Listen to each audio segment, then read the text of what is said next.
अस्सलाम वालेकुम वरहमतुल्लाहि वबरकातुहू। दुरूद शरीफ का इत्माम ज़रूर कर लीजिएगा।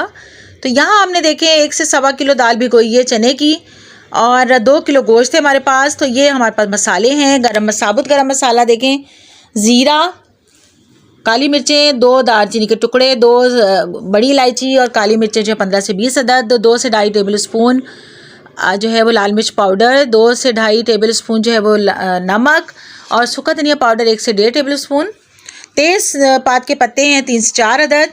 तो ये देखिए गोश्त और चने की दाल 1 से सवा किलो और 2 किलो गोश्त और सारे मसाले डालकर और पानी इतना डालेंगे कि ये तमाम चीज़ें जो है डिप हो जाएं बस उसमें।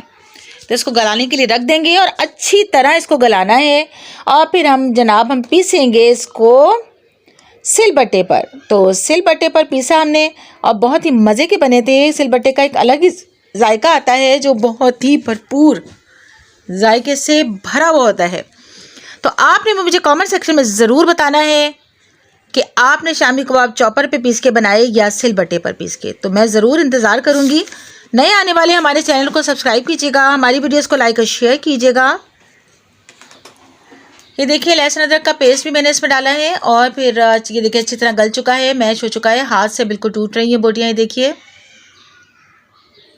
तो अब जनाब इसको हम सिलबट्टे पर पीसेंगे। देखें सिलबट्टे पर पीसने से ना देखें आपके हाथों की बाजू की भी एक्सरसाइज भी होती है और टेस्ट जो है वो पत्थर पे पीसने का टेस्ट जो आप जायका आप देखिएगा, आप बनाइएगा तो आप खुद कहेंगे कि वाकई बड़े मज़ेदार बनते हैं सिलबट्टे पर पीस कर।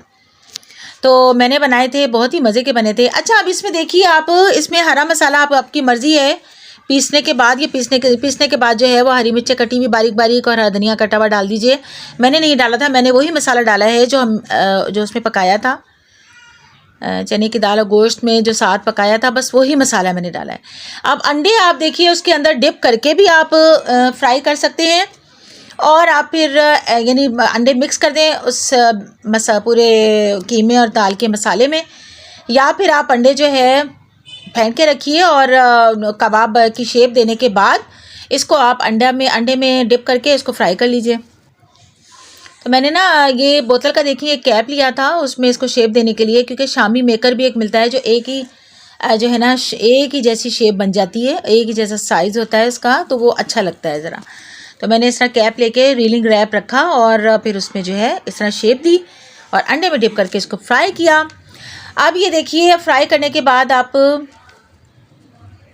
पराठे के साथ खाइए, सहरी में खाइए, इफ्तार में खाइए, दावत में खाइए, बर्गर बनाइए, कुछ भी कीजिए, किसी तरह भी खाइए, लेकिन बहुत बहुत मज़ेदार बनते हैं ये। इसी तरह से बनाइएगा और मुझे ज़रूर कमेंट सेक्शन में बताना है कि आपने सिलबट्टे पर पीस कर बनाए या चॉपर में पीस कर बनाए।